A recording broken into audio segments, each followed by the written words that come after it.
नमस्कार दोस्तों। इस दुनिया में कुछ शख्सियत ऐसी होती हैं जिसे आप पसंद कर सकते हैं, आप नापसंद भी कर सकते हैं, लेकिन नज़रअंदाज नहीं कर सकते।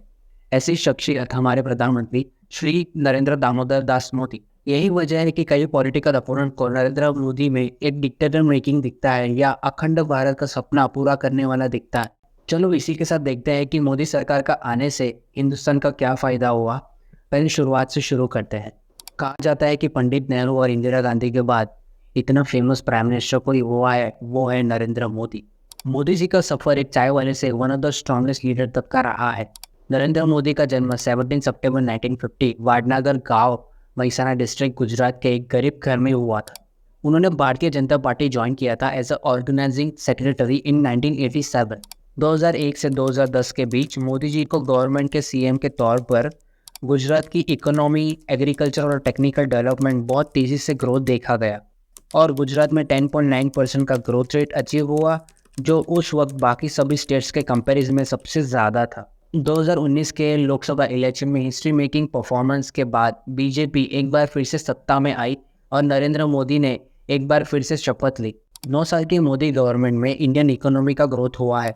भारत का इकोनॉमी 10वें पोजीशन पर था 2014 तक as a top 10 global economy in the world. 2014 से भारत की इकोनॉमी में इम्प्रेसिव ग्रोथ देखने मिला और वो बन गया 5th largest economy in the world. पिछले 9 साल से भारत ने यूके, इटली, फ्रांस, कनाडा और ब्राज़ील को पीछे कर दिया है।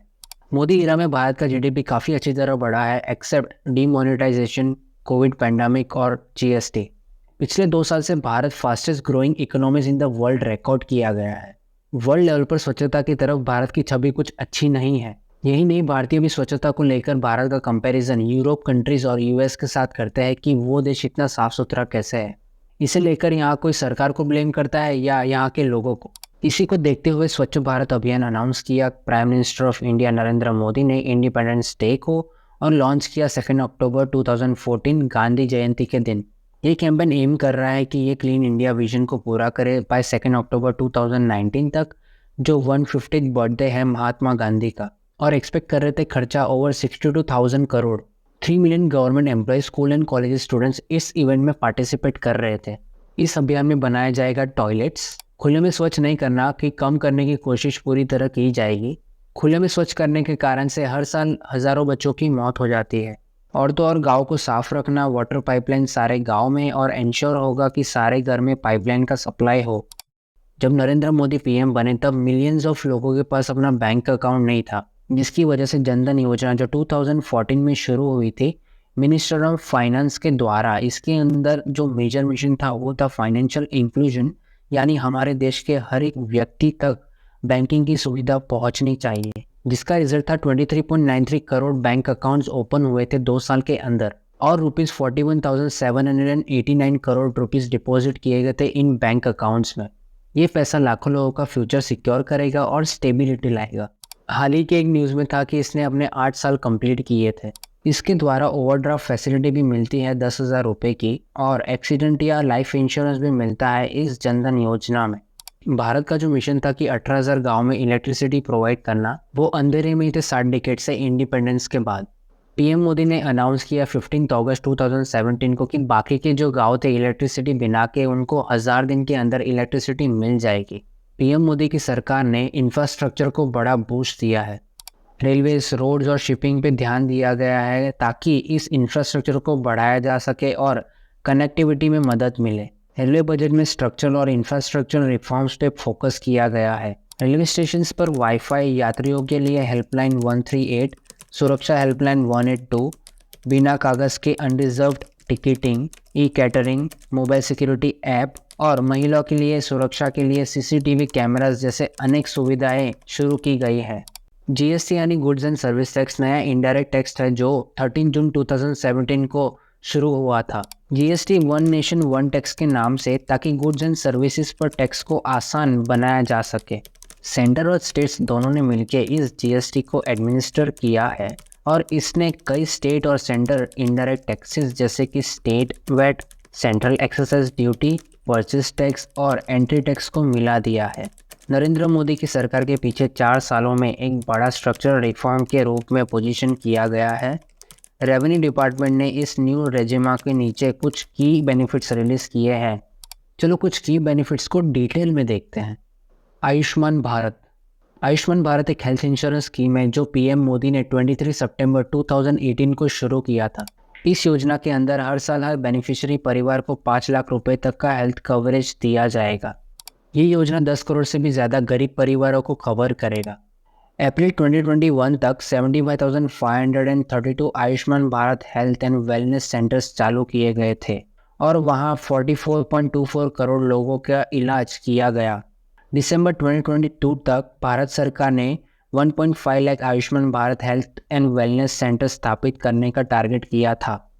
Ease of doing business. Revenue department के मुताबिक जीएसटी ने छोटे टैक्स पेयर्स को फ़ायदा दिया है।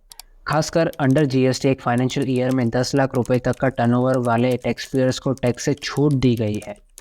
इसके अलावा जीएसटी ने एक कॉमन नेशनल मार्केट की वजह से बिजनेस करने में आसानी बढ़ाई है। सरकार के मुताबिक जीएसटी ने टैक्स के कास्केड इफेक्ट कम करके और कुल मिला के कीमतों में कमी करके इन्फ्लेशन में कमी की है। Decrease in black transactions. Minister of finance के मुताबिक जीएसटी की नॉन इंटरेसिव और ट्रांसपोर्ट टैक्स सिस्टम की वजह से ब्लैक ट्रांजैक्शन कम हो गया है। खास बात यह है कि जीएसटी एक self regulating online tax system है। Respecting the dignity of woman. India में 24 करोड़ से ज़्यादा घर है, जिसमें से 10 करोड़ लोगों को एलपीजी लिक्विड पेट्रोलियम गैस मिलने में कठिनाई होती है और वो खाना बनाने के लिए फायरवुड्स, कोल और डंग टिक्स यूज़ करते हैं। इन फ्यूल्स को जलाने से जो धुआं निकलता है वो महिला और बच्चों की सेहत को ख़राब करता है और कई सांस से जुड़ी बीमारियों का कारण बन सकता है। प्रधानमंत्री उज्ज्वल योजना शुरू होने के बाद से खाने पीने की फ्यूल की कीमत लगभग आधी हो गई है, यानी कि मई 16 में जो 6.44% थी वो अक्टूबर 17 तक घटकर 3.05% हो गई है। ये योजना गरीब महिलाओं को शक्ति प्रदान करना चाहती है जो कोल, वुड और अन्य ऐसे खाने पकाने के फ्यूल्स को जलाकर खाना पकाते थे। अब तक पूरे भारत में 3 करोड़ से भी ज़्यादा एलपीजी कनेक्शंस रिलीज किए गए हैं। पीएम नरेंद्र मोदी ने 5 अप्रैल 2016 को स्टैंड अप इंडिया शुरू किया था। इसका उद्देश्य महिला एंटरप्रेन्योर्स और SC/ST कम्युनिटीज़ को नॉन फार्म सेक्टर में सहायता देना है। इस योजना के अंदर 10 लाख से 1 करोड़ का लोन दिया जाता है, जिसका समय होता है 7 साल का। उसके अंदर आपको पेमेंट करना होता है। Numerous measures to attract foreign direct investment FDI to India. Modi सरकार के 3 साल के शासन में FDI फॉरेन डायरेक्ट इन्वेस्टमेंट के प्रभाव काफ़ी बढ़ गए हैं। 38% की वृद्धि के साथ, यानी कि 2013 to 14 में $36 बिलियन से बढ़कर 2016-17 में $60 बिलियन हो गया है। यहाँ तक कि इसको फॉरेन इन्वेस्टमेंट के लिए टॉप मोस्ट अट्रैक्टिव डेस्टिनेशन था एक रिलीज के अनुसार। Expand scope of food security act. जब 2016 में 33 स्टेट्स और यूनियन टेरिटरीज से नेशनल फूड सिक्योरिटी एक्ट को लागू किया, तब केंद्र ने इसकी सीमा को बढ़ाकर भारत के 12 करोड़ सबसे गरीब लोगों को फ्री में अनाज उपलब्ध कराया। अब सबसे गरीब 2.5 करोड़ परिवारों को अंत्योदय अन्न योजना के अंदर हर महीने 35 kg सब्सिडी अनाज जैसे चावल, गेहूं मिलता है। Women and child development. PM Modi ने प्रेग्नेंट औरतों के लिए एक कदम उठाया है। प्रधानमंत्री मातृत्व वंदना योजना में प्रेग्नेंट माओं को उनके पहले लाइव बर्थ पर 6,000 रुपये की फाइनेंशियल सहायता दी है। Clean energy has got a boost under Modi regime. PM Modi ने 2022 तक सोलर इन्वेस्टमेंट का लक्ष्य $100 बिलियन तक का बढ़ने का संकल्प लिया था। ये इन्वेस्टमेंट करने के लिए एनर्जी कैपेसिटी को 1 लाख मेगावाट्स तक बढ़ाने में मदद करेगा। सरकार ने 2022 तक रिन्यूएबल कैपेसिटी को फिलहाल में 45 गीगावाट से बढ़कर 175 गीगावाट्स तक पहुंचा दिया गया। इसका असर पहले ही दिखाई दे रहा था, जैसे कि पब्लिक कम्यूट व्हीकल्स, इलेक्ट्रिक और अन्य रिन्यूएबल एनर्जी सोर्सेज पर स्विच हो रहा है। तो कमेंट में बताएं आपकी क्या राय है मोदी गवर्नमेंट के बारे में। तो इसी के साथ हम हमारा वीडियो ख़त्म करते हैं और मिलते हैं नेक्स्ट वीडियो में।